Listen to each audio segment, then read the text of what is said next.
Dito sa Papa Dudut Stories, ikaw ay hindi nag-iisa.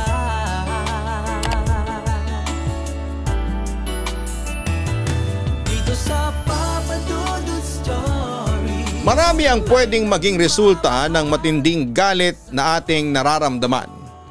Pwedeng mauwi sa pagkapatawad o pwede rin naman na sa trahedyang hindi natin inaasahang maipasa sa ibang tao. Dear Papa Dudut, naniniwala po ba kayo sa sumpa? Yung kapag galit na galit daw ang isang tao, mas magiging makapangyarihan daw ang sumpa na kanyang bibitawan. Lalo na kapag ito ay may halong itim na kapangyarihan. Kung saan galing ang itim na kapangyarihan na yon ay wala na akong ideya, Papa Dudut. Itago mo na lamang po ako sa pangalang Alaira, 39 years old at nakatira ngayon dito sa Hong Kong. Alam po ninyo, sa totoo lang ay hindi madali para sa akin ang ginawa kong pagsulat ngayon dito sa inyong YouTube channel. Kasi napakaraming parte ng nakaraan ko ang mahirap para sa akin na balikan. Napapaisip ako kung bakit ko pa nga ba ginagawa ang sulat na ito. Lalo na at alam ko na pwedeng marami ang kumontra o hindi maniwala sa ikukwento ko. Marami kasing hindi maipaliwanag na pangyayari sa buhay natin ang pwedeng maganap anumang oras. Marami pa rin na hanggang sa ngayon ang mga bagay na nangyayari na walang kahit na anong eksplanasyon ang pwedeng ibigay. At sa mga bagay o pangyayari na yon ay narito sa sulat na ginagawa ko ngayon. Papa Dudut, sisimulan ko ang kwento ko noong 8 years old pa lamang ako. May nakababata kong kapatid at Toby ang pangalan niya. 2 taon lang halos ang tanda ko sa kanya at dahil 2 lamang kami na magkapatid. Close din talaga kami sa isa't isa. OFW sa Dubai ang daddy ko at si mami naman ay online seller. Nakatira kami noon sa bahay ni lolo na papa ni daddy. Maayos naman ang buhay namin noon. May mga oras na nakakatampo si daddy kasi palagi siyang wala sa mga espesyal na okasyon sa buhay namin. Si mami naman ay pinapaliwanag niya palagi sa amin na kaya malayo si daddy kasi nagtatrabaho ito para sa magandang future namin ng kapatid ko. Kahit papaano, nababawasan ang tampo na nararamdaman ko. Normal naman kasi siguro yon para sa batang kagaya ko. Yung mainggit sa mga kaklase ko na kumpleto ang mga magulang sa tuwing recognition day sa eskwelahan.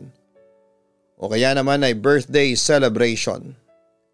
Madalas pa naman akong may award na nakukuha sa bawat school year. Minsan nga umaasa din ako na sana ay bigla na lamang dumating si daddy para sorpresahin ako sa stage. Pero kahit kailan ay hindi nangyari yon. Malakas naman na makaramdam si Mami, Papa Dudut. Kapag napapansin niyang malungkot ako kasi wala naman si daddy ay siya na ang nagpapaliwanag ng mga dahilan na natatanggap ko rin naman. Nilalawakan ko na lamang ang pangunawa ko kasi alam ko na balang araw ay magkakasama na rin kami sa iisang bahay. Kaya lang, Papa Dudut, ang hindi ko inaasahan noon, yung kakailanganin pang umalis ni Mami at magtrabaho rin sa malayo para sa amin ng kapatid kong si Toby. Alaira, alam ko na nagtatampo ka pa rin sa akin, pero hindi ba big girl ka na? Dapat ay naiintindihan mo na kung bakit kailangan kong gawin ito, ang sabi ni Mami. Mami, alam ko naman po na gusto niyo lang talaga na mabigyan kami ng magandang future ni Toby. Pero bakit kasi kailangan niyo pang umalis? Malayo na nga po si Daddy, pati ba naman kayo? Lalayo rin po sa amin. Pigil ang mga luha na wika ko. Sayang din kasi ang opportunity na makapagtrabaho ako sa abroad. Mas malaki ang kikitain ko doon kesa sa pag-online selling ko dito. Wika niya. Hindi po ba kayo malulungkot na aalis kayo sa tabi namin ng kapatid ko? Tanong ko pa. Bumukas na rin ang luha sa mga mata ni Mami, basag na ang boses niya nang muli siyang magsalita. Walang magulang ang hindi malulungkot sa oras na malayo sila sa mga anak nila, Alayra. Mahirap para sa amin ang daddy mo ang desisyon na ginagawa namin na pagtatrabaho sa malayo. Pero ginagawa naman to kasi mahal namin kayo ng kapatid mo. Mahirap pero kailangan dahil para sa inyo ito ni Toby. Mangiyak-ngiyak na wika ni Mami. Papadudot sa huli ay wala rin akong nagawa dahil syempre anak lamang ako. At hindi ko kayang pigilan ang mga buo ng desisyon ng mga magulang ko. Mula sa Ilocos ay dinala kami ni Mami sa bahay ng kapatid ng nanay niya na si Lola Taming. Wala na raw kasi kaming ibang kamag-anak na pwedeng pagkatiwalaan ni Mami kaya doon na niya kami kay Lola Taming iiwanan. Matandang dalaga si Lola at mabait. Huwag kayong magiging pasaway dito kay Lola ninyo ha? Paalala ni Mami nang maihatid kami kay Lola. Opo Mami, susundin po namin lahat ng bilin ni Lola. Tugon ko naman. Mami miss ko kayo mga anak, ang sabi pa ni Mami. Bumaling ang tingin niya kay Lola. Kayo na po munang bahala sa mga anak ko tita, ang wika ni Mami. Ngumiti si Lola, huwag kang mag-alala. Aalagaan ko mabuti ang mga anak mo. Tugon niya. Nang umalis si Mami, ilang araw din akong hindi nakakain ng maayos, Papadudot. Hindi ako sanay nang hindi nakikita at nakakasama ang mami ko. Sobrang maasikaso kasi niya sa amin, kaya palagi kong hinahanap-hanap ang presensya niya. Pero ginawa lahat ni Lola Taming para mabawasan ang pangungulila namin ni Toby kay Mami.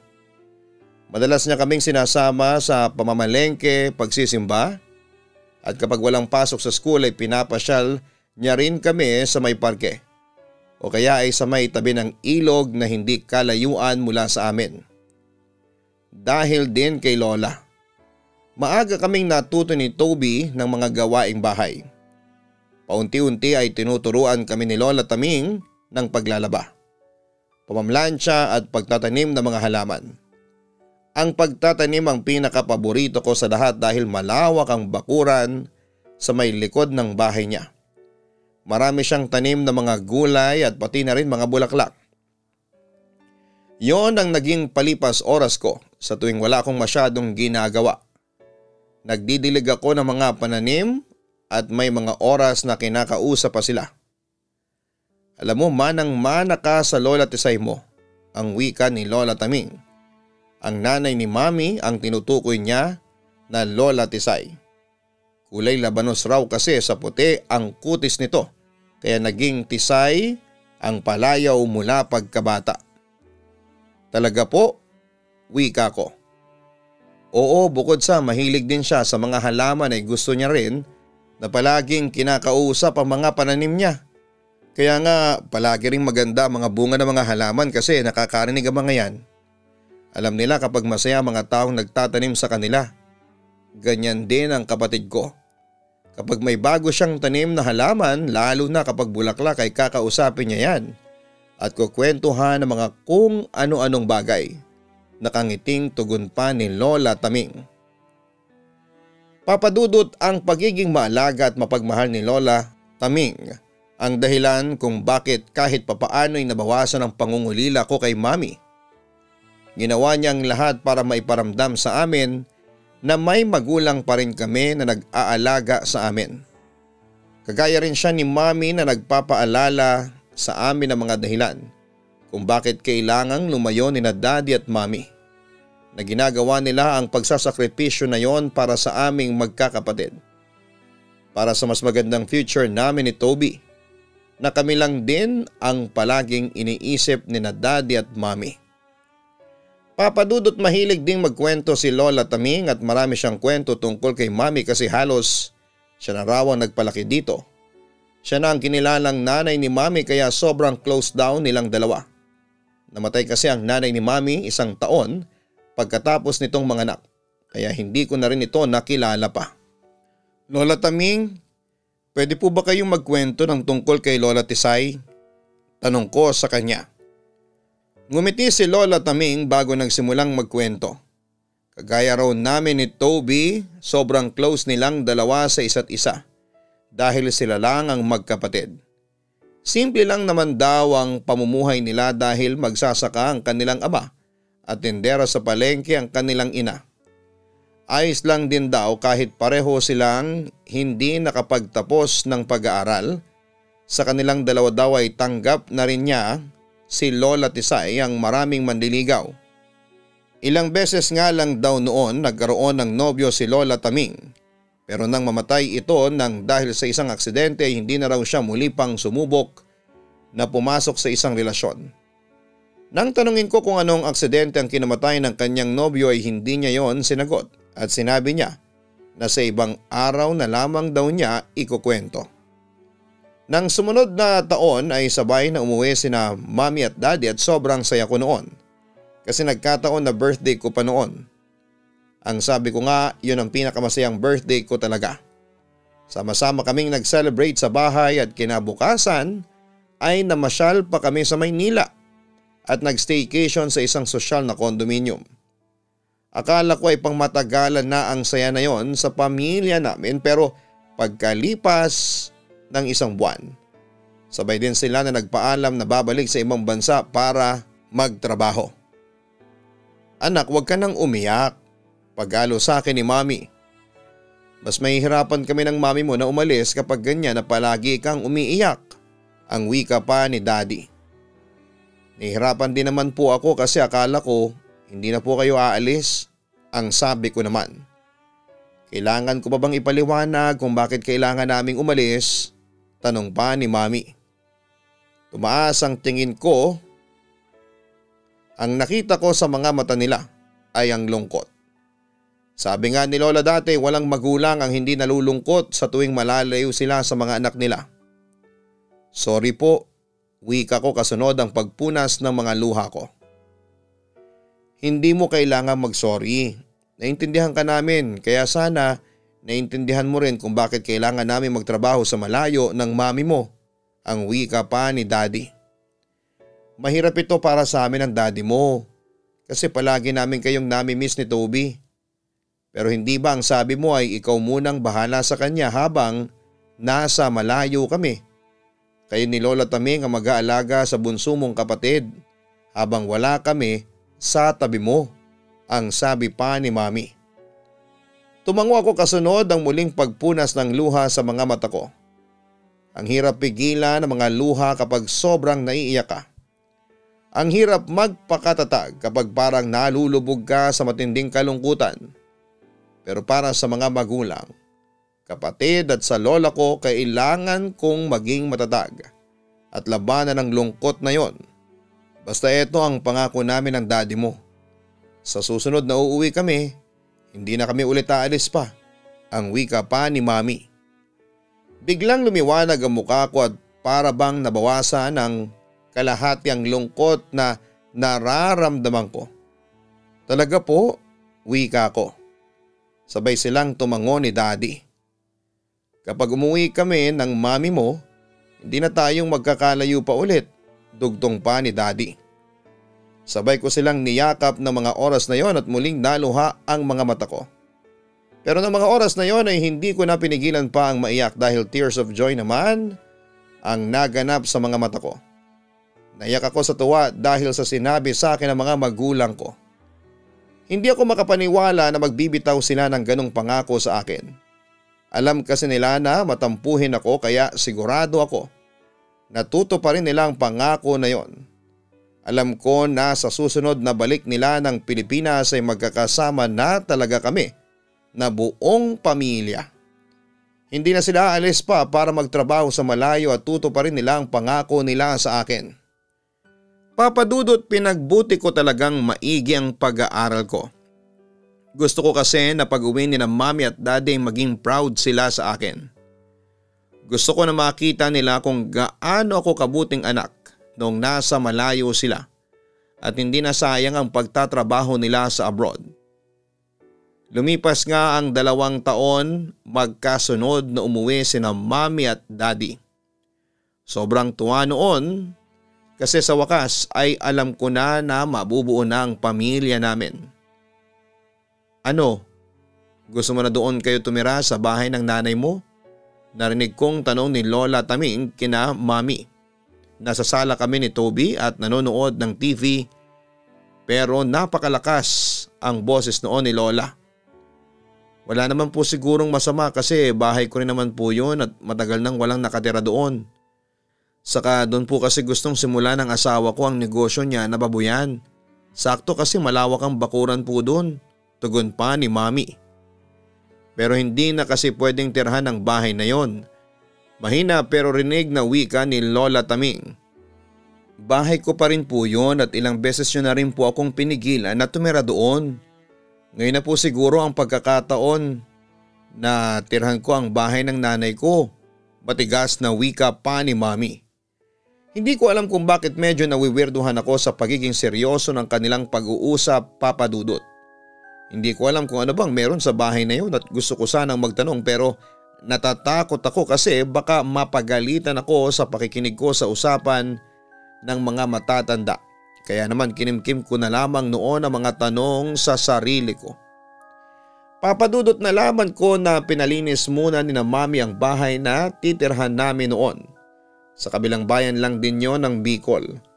May 1 buwan pa kaming nanatili sa bahay ni Lola Taming. At sa 1 buwan na yon ay napansin ko ang pagiging tahimik niya. At para bang palagi na lamang malalim ang iniisip. Madalas din niyang pagmasdan ang mga lumang litrato nila ng kapatid niyang si Lola Tisay. May 1 beses tuloy noon na hindi ko na napigilan ang magpakwento sa kanya tungkol kay Lola Tisay. Mabait daw ang ate Tisay niya, Papa Dudut. Maraming araw itong manliligaw at tanging si Rolando lang daw ang natipuhan nito na maging kasintahan hanggang sa maikasal na ang dalawa. Naging simple raw ang kasalan na yon, doon sila tumira sa bahay ni Lolo Rolando. Pero kalahating taon pa lamang daw si Mommy nang mamatay si Lolo at hindi nagtagal ay sumunod na si Lola.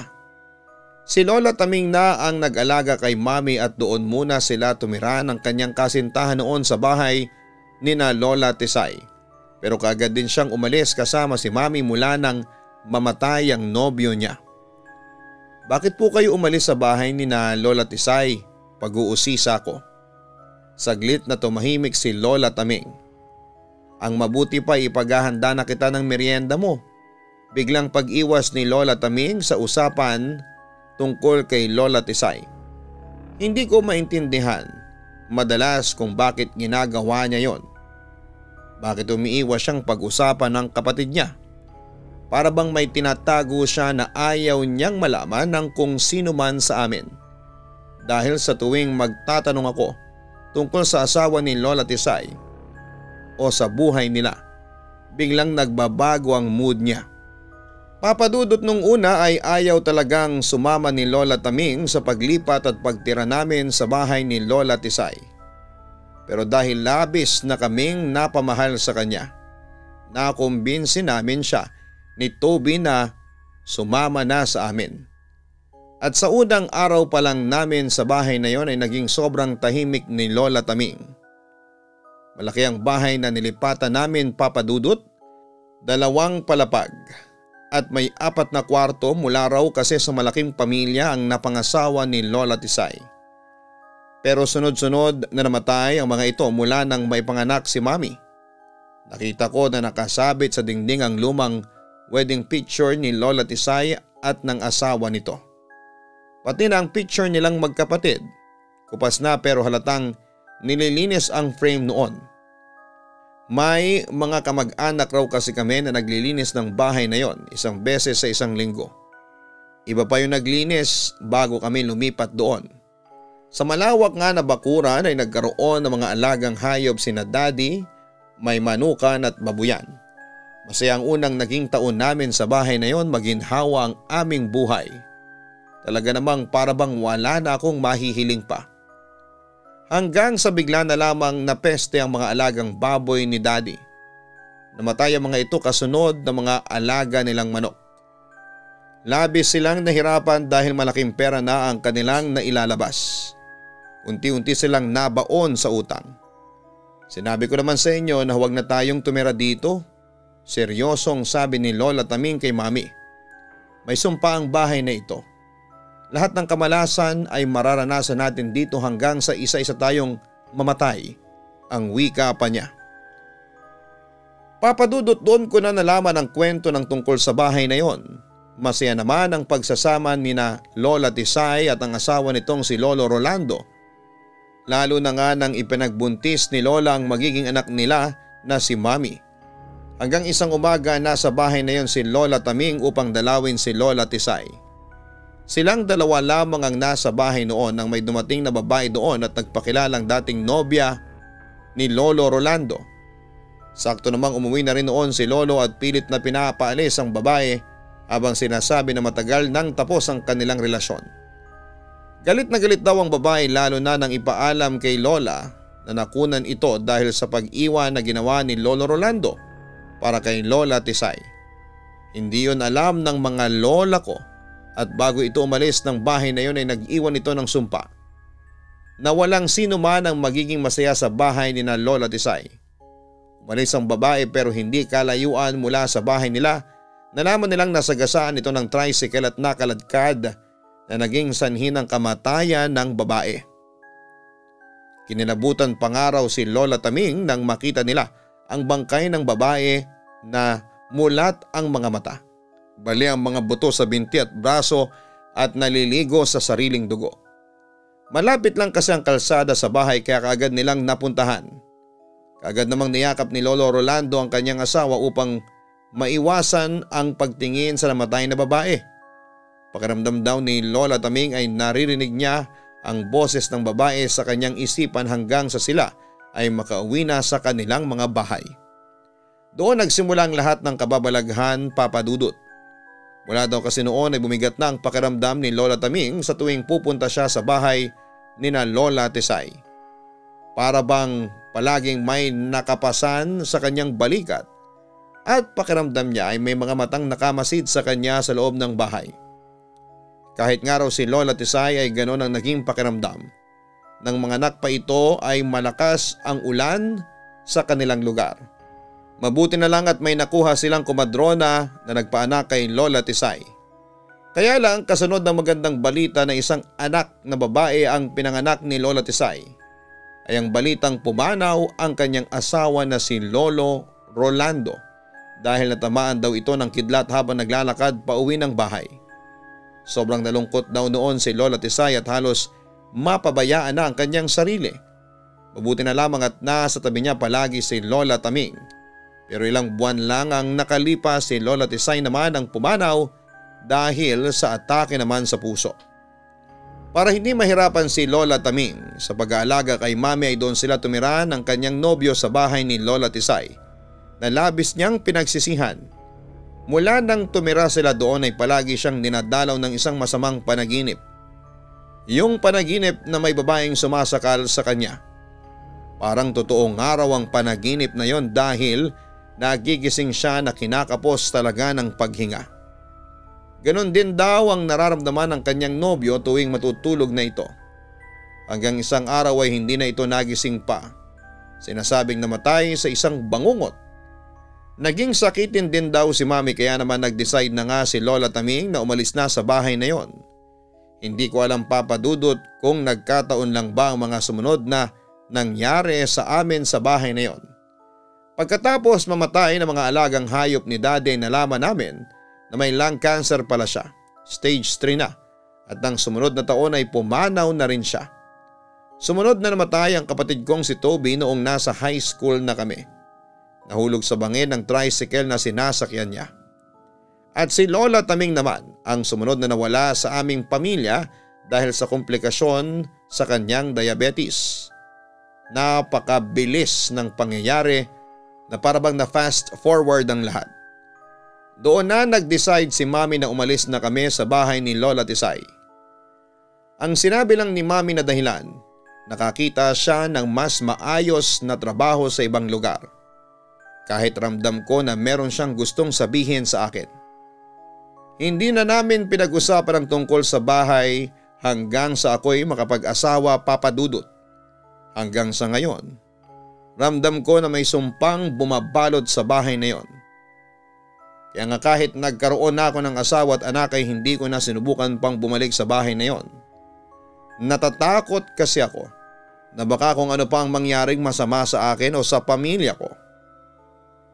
Nakasubscribe na po ako, Papa Dudut, sa kaistorya sa Papa Dudut Family at syempre sa inyong YouTube channel na Papa Dudut. Salamat po, Papa Dudut, kung sakali man na mapili po ninyong mabasa ang sulat na ito. Lubos na gumagalang, Alyra. May mga pangyayari sa buhay ang mahirap pong sabihin na binabalot ng kababalaghan. Lalo na kung lahat ng iyon ay malinaw na ang eksplanasyon. Kagaya na nangyari sa buhay at bahay na tinirhan ng ating letter sender na si Alyra.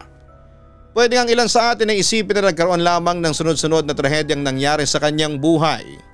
Pwede rin naman na iba ang isipin ng ibang tao. Ang mahalaga ngayon ay alam mo kung paano ingatan ang iyong sarili, Alyra. At kahit na anong mangyari ay panatilihin mong matatag ang pananampalataya mo sa Poong May Kapal. Huwag mong kalimutan na mag-like, mag-share at mag-subscribe. Napansin po ng inyong si Papa Dudut na kalahati po ng mga viewers natin na hindi pa nakasubscribe. Ano pang hinihintay ninyo? Mag-subscribe na kung ayaw nyong maging Ben Tulfo ako sa next episode ng Papa Dudut YouTube channel. Maraming salamat po sa inyong lahat. Ang buhay ay mahiwaga, laging may lungkot at saya. Sa Papa Dudut Stories, laging may karamay ka.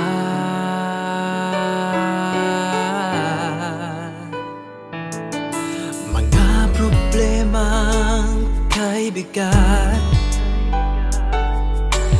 dito ay pakikinggan ka. Sa Papa Dudut Stories, kami ay iyong kasama. Dito sa Papa Dudut Stories, ikaw ay hindi nag-iisa.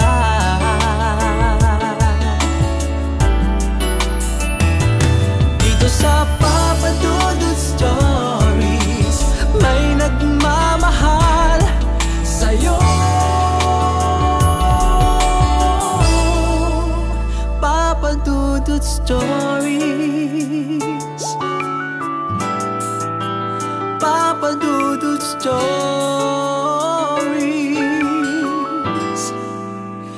Papa Dudut Stories.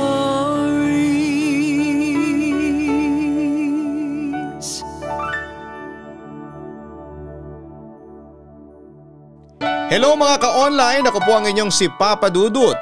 Huwag kalimutan na mag-like, mag-share at mag-subscribe. Pindutin ang notification bell para mas maraming video ang mapanood ninyo.